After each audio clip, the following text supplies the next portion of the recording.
One of the fastest ways to lose the respect of your team is to tell them one thing and then do the complete opposite yourself. Today, I'm going to show you why leading by example can either make or break your leadership.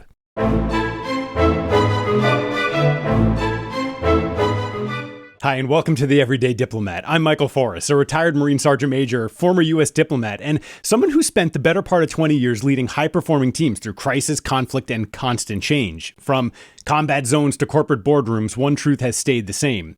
People may hear your words, but they're going to live by your actions. If you want loyalty, trust, and respect, you need to step up and provide the example.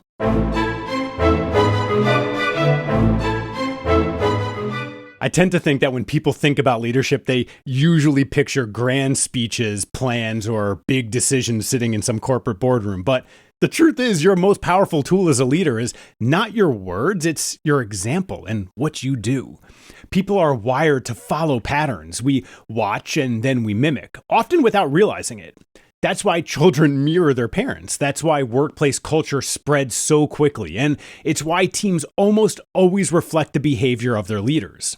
If a leader cuts corners, people are going to notice. If a leader treats others with disrespect, people copy that tone. But if a leader takes accountability, shows respect, and then models discipline, the team usually rises to meet that amazing standard. Culture is not taught first, it's caught. It's kind of contagious. One of my favorite examples of this is a really simple tradition in the Marine Corps. Leaders eat last. I'm not the first one to talk about this, but when the food line forms, junior Marines always go first, and the senior leaders wait back until the end. On the surface, it might look like nothing more than just courtesy, but it's far more than that. It's symbolic. Yes, but it's also incredibly powerful. When a young Marine sees their sergeant major, their commander, standing in the back of the line, it communicates one thing incredibly clearly. Your well-being matters more than my comfort. And here's the reality. It's often the leaders who get stuck with the cold food or no dessert or sometimes no food at all, but the lesson it reinforces is completely unforgettable. Now, here's the other side of that coin. Leaders eat last should never be misunderstood to leaders never eat. I've seen too many leaders run themselves into the ground trying to prove their loyalty through sacrifice. They think that if they skip meals, skip rest, and always give everything until nothing's left, they're showing some increased elevated form of commitment. But here's the truth. We don't need martyrs here. We need really great leaders. If you neglect your own health and your well-being, your team is going to follow that example too.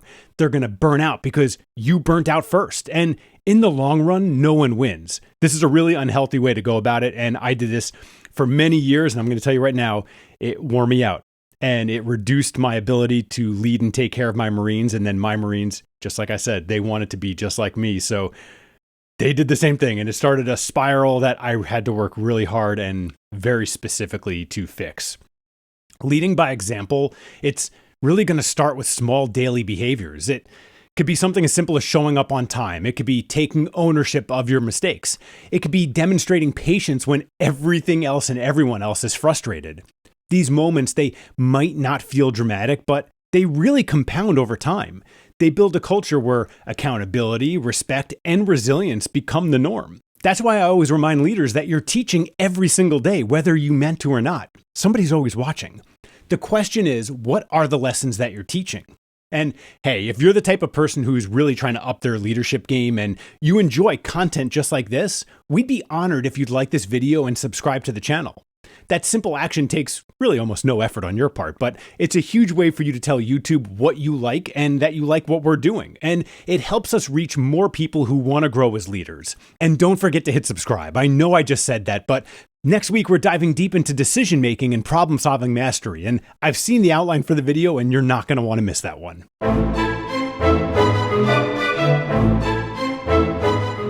All right, well, one of the most underrated ways to lead by example is owning your mistakes. It's all about being genuine and being a real person.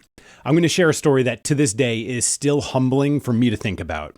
I was operating at the absolute limits of what I could handle. Stress had piled high, there was little to no sleep, and the workload never seemed to end.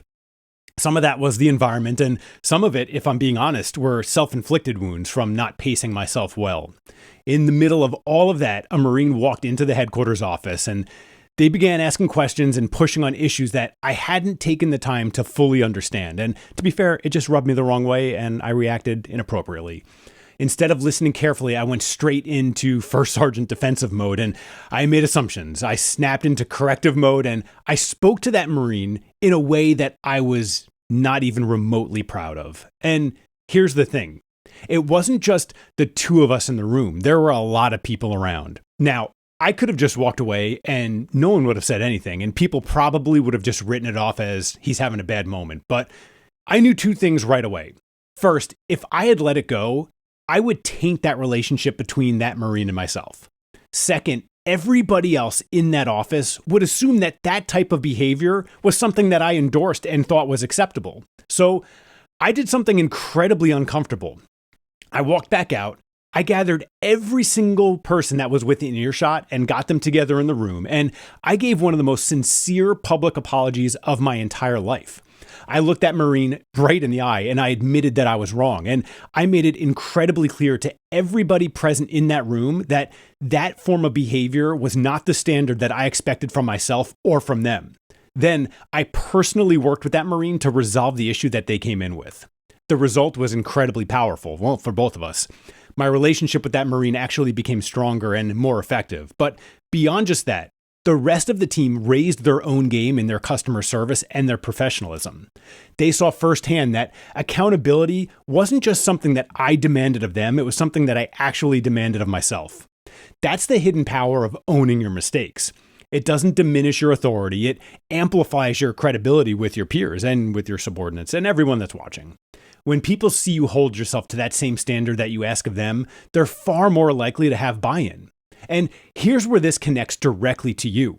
For many leaders, especially in those stepping into a new role, the first 30 days are incredibly critical. Those early days are when people are watching most closely to see if your words match your actions. The habits that you build and the examples you set in that window can make or break your long-term influence. That's actually why I built the First 30 Days course. It's designed to help new leaders avoid costly mistakes, establish trust from day one, and set the tone for lasting success. If that's where you are, or if you know that you've got a transition coming up, go ahead and check out the link in the description below.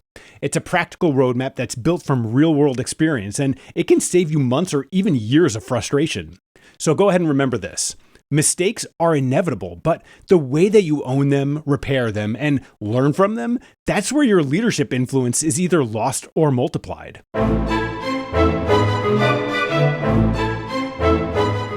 Very few things erode trust within a team faster than you showing that you have double standards. When leaders say one thing and do another, people are going to notice. They may not confront it directly, but I promise you the credibility damage is going to be done. And once credibility begins to crack, it rarely recovers. It's going to take a long time if it does. I've seen leaders demand discipline while cutting corners themselves. I've seen leaders insist on respect without ever showing it to others. I've seen that one more than a few times. And I've also seen leaders push for accountability while dodging responsibility for their own mistakes. The result is always the same: frustration, disengagement, and a basic collapse in the trust. When that happens, the leader's words no longer carry any weight. Orders may still get followed, but only because of that perceptional authority, not any form of respect. And authority alone is really the weakest form of leadership. If people did something just because I had a star on my collar, well, what is that? It creates compliance, but it doesn't create any commitment. That's why I often say that credibility is your strongest leadership currency. Every decision, every word, every small action either deposits into that account or it withdraws from it. And once the balance runs dry, you can't buy back the trust that you've lost. Here's the thing. Most leaders, they don't set out to be hypocritical. They don't wake up one morning and just say, you know what, today I'm going to destroy my credibility. It usually happens in very subtle ways. A leader is tired, distracted, or under immense pressure, and they take shortcuts. They justify it by saying, well, I've earned this, or it's just this one time. But the team is watching, and what the leader sees as a small exception, the team sees as a clear double standard. The danger is that hypocrisy begins to multiply. Once a leader demonstrates that the rules don't apply equally, everybody else begins looking for their own exceptions. Standards are going to begin to slip, culture deteriorates, and soon mediocrity becomes the norm. We don't want that. On the flip side, when leaders constantly and consistently live by the same standards that they expect of others, trust deepens. People may not always agree with your decisions, but if they trust that you have integrity, they're going to follow your lead.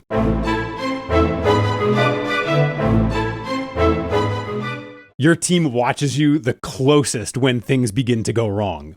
Adversity has a way of magnifying everything about a leader. The stakes are higher, the pressure is heavier, and the margin for error feels razor thin. In those moments, your people are looking directly at you, not for perfection, but for stability. If you panic, they're going to panic. If you shut down, they're going to disengage. But if you remain calm, transparent, and hyper-focused, they find their anchor. It's you. I've seen this play out in combat zones, in humanitarian operations, and even in corporate settings where everything was riding on one decision. The environments couldn't have been more different, but the principles were the same. People draw stability from the example of their leader. Here's what leading by example in adversity really looks like. It doesn't mean pretending everything is fine. It doesn't mean putting on a mask or a false set of optimism. It means acknowledging the difficulty honestly, while also showing that you believe the team has what it takes to get through it. Sometimes that's as simple as just being visible, standing with your people instead of disappearing behind closed doors or climbing the ladder into your ivory tower to look down at everybody. Other times it's simply showing composure when everything else feels like it's coming apart. Or it could be taking responsibility for a tough decision and then communicating it clearly instead of leaving your team completely in the dark. You ever experienced that? I've experienced that. Those actions, they may not eliminate adversity, but they create a sense of confidence that the team can really weather the storm together. And when people have that set of confidence, they perform at a higher level, even under immense pressures. It's amazing to watch. The truth is, adversity is not the exception to leadership. It's really the test of leadership. And it's in those tests that you and your examples can speak the loudest. When the storm hits, your people don't need a hero. They just need an anchor. They need someone to be real and there for them.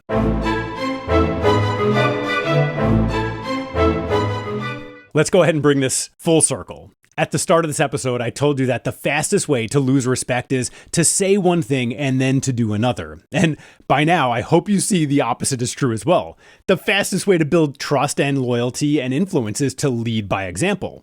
The standard you walk past is the standard that you set and now accept. Your people are always watching, not because they want you to be perfect, but because they want to know if they can trust your consistency. And when they do, they're going to follow you through adversity, through change, and through the unknown. They'll follow you to hell and back. Now, if you want to keep sharpening your leadership edge beyond these videos, I encourage you to join the Diplomat's Dispatch. It's my free bi-weekly newsletter where I share practical insights, stories, and tools that don't always get put here on the YouTube channel. Think of it as your leadership field guide, short, actionable, and designed to help you lead with influence in the real world. The link is in the description below. So, as you go into this week, go ahead and ask yourself, what examples am I setting? Because whether you realize it or not, you're teaching every single day. I'm Michael Forras. I'm reminding you that leadership isn't about position, it's about influence. Lead well, and remember that every business is a people business. I'll see you in the next episode.